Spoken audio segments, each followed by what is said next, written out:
Hello everyone and welcome to Keeping It Real with Amaryllis. Today I want to talk about petitions. I'm out here collecting petitions as I am most days, and when I ask people, hey, would you be willing to sign a petition for me, they look at me like I have three heads. So I just want to explain a little bit about what a petition is. On the next screen I'm just going to show what the petition looks like, and then we'll go from there.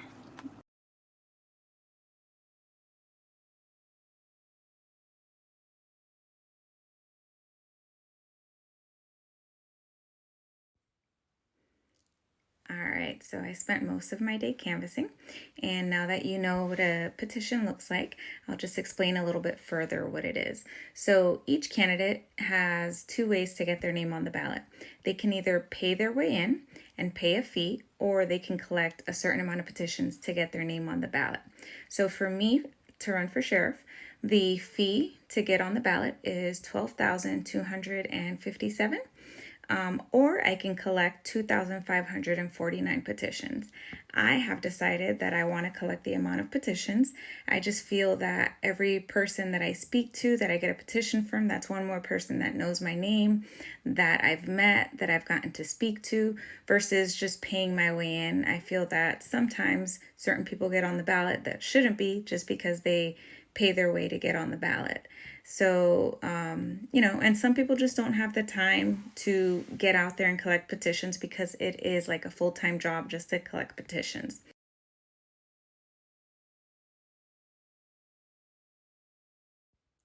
So, how do I collect petitions? Well, I go to different plazas, and many times I get kicked out of the plaza. So I'll go to different parking lots. I'll go to the Loop. I'll go to St. Cloud. I'll go to Celebration. I'll go anywhere where there's a lot of people, and I just walk around and I start trying to talk to people. Half of the time they think that I'm selling something, and I'm like, no, I'm not selling something. I just want you to know a little bit about me.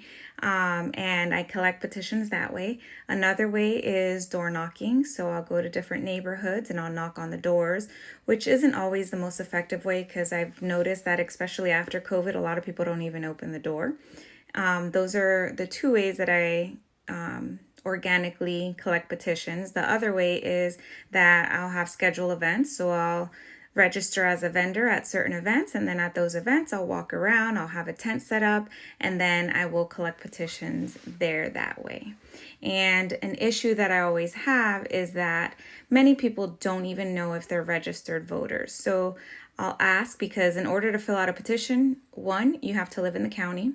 Two, you have to be a registered voter in Osceola County. And three, your information needs to match. So many times they don't count them because let's say you thought you were a registered voter, but you weren't, and you filled out a form, they don't count it.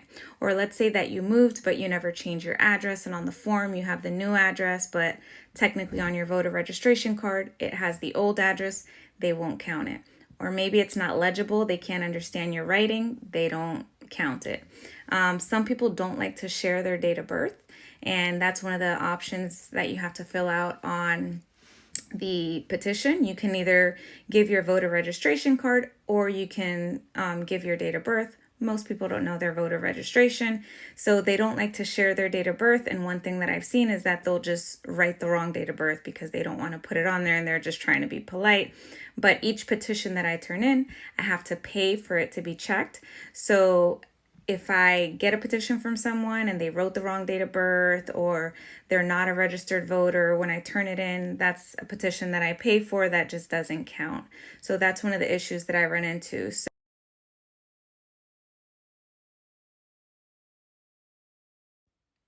now that you know what a petition is, hopefully you won't be as hesitant to talk to me when I ask you about a petition. And if you see me out there, engage with me if you have any questions. I love when people ask me questions. And if you are a registered voter and you want me to come out to your neighborhood so that I can canvass, or to your job, wherever it is that you would want me to meet up with you, I'd be more than happy to meet up with you all week until May 13th, every single day. I am literally going to be out there canvassing and collecting petitions. So if you want me to come out to your area, let me know. You can email me, you can message me on any of my social media, and I will gladly come out. Thank you guys for all of your help. I appreciate you. I can't do this alone. Let's make history together. let's put my name on the ballot. Thank you.